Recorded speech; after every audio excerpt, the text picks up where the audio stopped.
Hello everyone, this is Dark Journalist. Today we have some special excerpts for you from our latest interview with former Assistant HUD Secretary and partner at Dillon Read & Company, Catherine Austin Fitts. Now, Catherine's revelations about the central banking warfare model and the transhumanist takeover of society have become more censored than at any time as the establishment and tech oligarchs fear her message of the coming takeover of the United States and dismantling of our freedoms. Catherine has identified trillions in missing money from the DoD and HUD and has given us a behind-the-scenes look at the governing political structure in America and its implications for the world. In 1998, I said, you know something? I don't care. Throw me out of every club. Never speak to me again. I want nothing to do with your plan. I want nothing. This will never work. I don't want to be a part of it. I told you when that wonderful guy asked me if I would ask Nick Brady to sponsor me for the Council on Foreign Relations, because they had just, he said, it's always the royal we. We have decided it's time for you to join. And he hands me the brochure and we said, we want you to join the council, but we want Nick to put you up. Would you call him and arrange that? And I just, I said, I really don't want to do this. And he looked at me and he got frightened. It didn't occur to him that anybody would say no. And he said, but if you don't do this, you'll be out forever. And literally, Daniel, I had an image of them taking my name off the locker in the underground base. Yeah. Literally, that was the first thing that came to my mind. And I said, I think I'll take my chances, being out. We have central bankers and we have citizens. Okay. Mm-hmm. So let's say we have 100 citizens, but we have 2 citizens called private equity. Okay.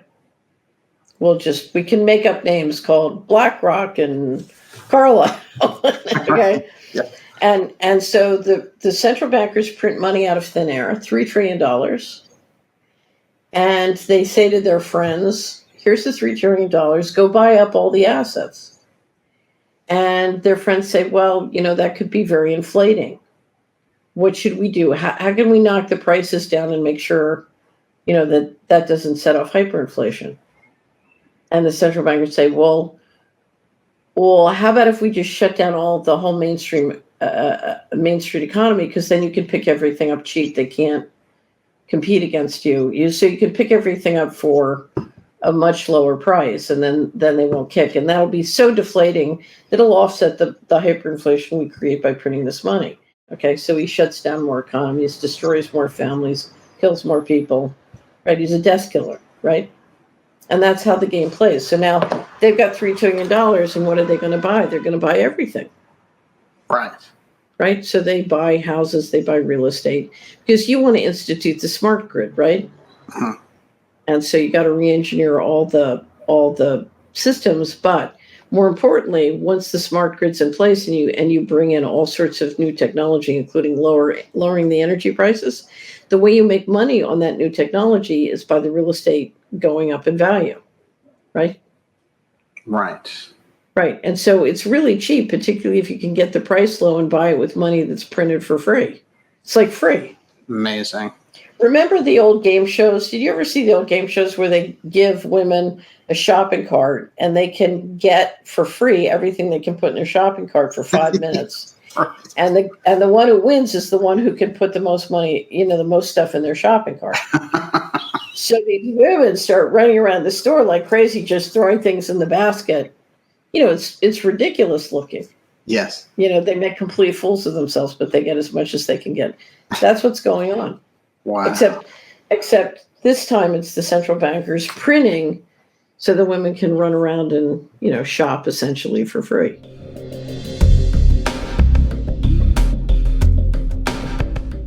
I call it the great poisoning. And in my opinion, the American people are being poisoned. And it's intentional. But if you look at the difference between somebody who makes a concerted effort not to go along with the plan and somebody who goes along with the plan, you're talking about 2 very different. The people who will take responsibility and not go with the flow, can have very, very successful lives. It's it's a split that's occurring. Would you say? You talked about people speaking about building a new civilization. I can't tell you how many people in the last month, talented, educated, professional, successful people saying, you know something, we have to start a new civilization. I'm out. I want nothing to do with these people. This society, the way it's constructed, and what we're looking at, particularly in America now, is that you literally have to have unithought across the board. Well, America, what has happened to America is the rate of entropy has reached an unbearable level. Now, it looks to me, if you look at how they're destroying the brand, Yes. so there's a concerted effort. You know, you're trying to move the military, move the taxation, move the operational capacity to basically a globally controlled infrastructure away from a nationally controlled infrastructure. You know, it's just part of the coup. You've moved over the money, and now you're moving over the assets and operations, including the military assets and operations. And so it really looks like you're trying to dismember the United States. And part of what you and I are talking about, the Great Poisoning, makes it a lot easier to do that. You know, without the Great Poisoning, you couldn't move the military. Right. They would, you know, there'd be too much infrastructure there to fight you and object. So the question is, what are the reasons, and how many people are they willing to kill to implement this system? Because it looks to me like this is this is experimental. They don't have this figured out yet, and they want to go really fast. And I think they're going to kill millions of people getting whatever they're planning on getting implemented.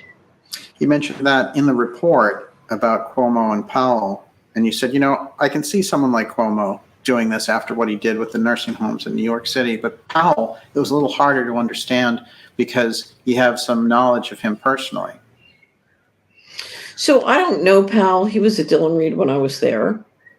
You know, so he's in the firm. You see him around. I mean, I would know to say hello to him, but I don't know him. But I have a feel for him because he used to work closely with Nick Brady. I think he went to Washington in the Bush administration with Nick. So in that sense, I know a little bit about him. And what's astonishing is that these guys walked into the room on August 22nd, 2019, and voted essentially to put 500 million people out of work. Right. Do you know how many people you kill when you vote to shut down the economy like that? And not only that, shut down the economy in a way where you're going to print money and give it to your pals who are going to steal their assets. I mean, this is a fraudulent inducement on a global, massive scale. This is debt entrapment. This is predatory lending. This is every name of every financial fraud. Mm-hmm. So you are using the ability to create digital assets to kill people. Mm-hmm. Now, why would a human being capable of empathy walk into a room? I mean, that's like deciding to drop multiple nuclear bombs on cities around the world. Mm-hmm. But it's invisible. You know, think of this as clean genocide. Silent economic genocide. Silent genocide, right. Why would you do that? Now, I'm assuming that they had a logical reason for doing it. And, you know, I will say this because I've talked with you about the red button problem for many, many years. If you're managing all the double binds in the red button problem, you just run out of energy. You just get so frustrated. You just say, okay, we have to do a reset. I can't tell people the truth. We can't tolerate a meritocracy, so we're just going to do it. And you just do it, just like you just did the financial coup. I mean, here's the problem. If you look at, you know, do you really think that the leadership's going to stand up and say, well, you know, we took 21 trillion and so now we can't afford for you to have a retirement, so we're just going to lower life expectancy. We're going to live to 160 and it is what it is. You know, that's not putting your best foot forward for marketing. Well, they never tell the truth about these things. So that's the last thing they'll do. Absolutely. Well, they don't feel that telling the truth would be productive.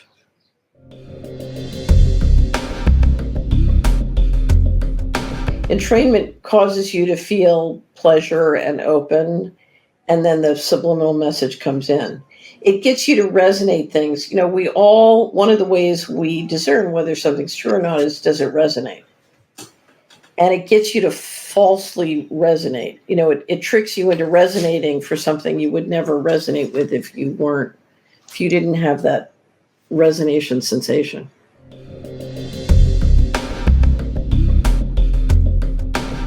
And you've spoken about this before, which is if I can remove your gender identification, for example, if I can remove any sense of that by not allowing you to say him or her or anything like that, I can actually then strip away your personhood at a certain point, which is in fact, the point behind the whole thing. Well, I think there are a couple things. One is, I believe if you can strip away sex, it makes it much easier to integrate robots into the labor system and the labor taxation system. So one of the problems, you have humans here, you have robots here, and in the middle you've got cyborgs, and it's going to get very granular as to exactly how, what's what. And if you have to invent an entire new labor system for the robots, an entire new labor and taxation and regulatory system for the cyborgs, and then keep the one for humans and get them to relate, it's a nightmare from a legal and regulatory standpoint. But if you can just put everybody in one pot, it makes it much easier. Interesting. You've said, and that's not to mention the fact that they, if they think they can grow up babies in incubators, and if they want to control the genetics of the babies that come into the world, then it's very convenient if you can destroy the family.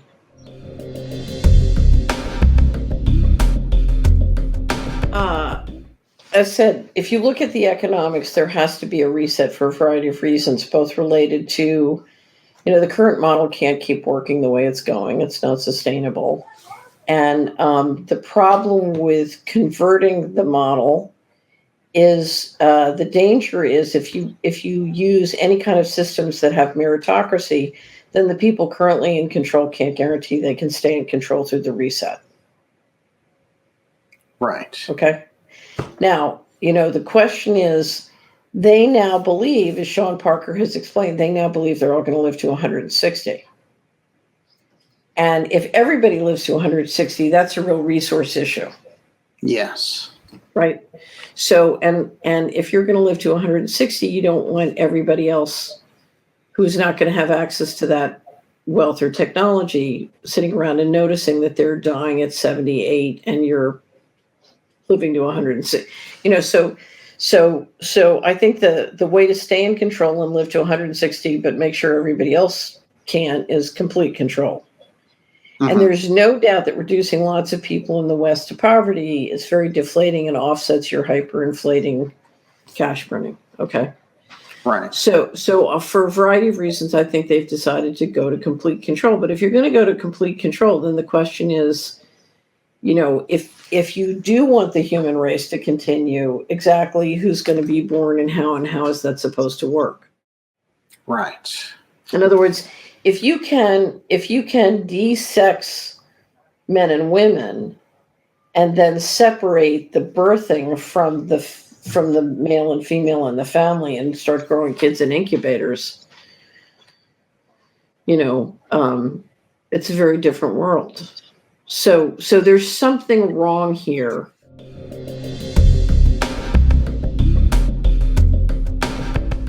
Where are you going to get your food? Where are you going to get your water? Who's your sheriff? Are they going to protect you if the feds come in and try and do, seize your assets or whatever, play the domestic terrorism game? Food, water, energy, shelter. I mean, if you look at the Chapwood Index, the inflation rate, Daniel, has been 8 to 14% for the last 5 to 10 years, and now it's accelerating. So last month, U.S. houses went up 14.8%, I think, 14.3, 14 point something. Wow. Right. So inflation is going to be potentially a very serious problem. So, we need to focus on food, clothing, shelter, water. And what I will tell you is ultimately our political power depends on creating and circulating money locally.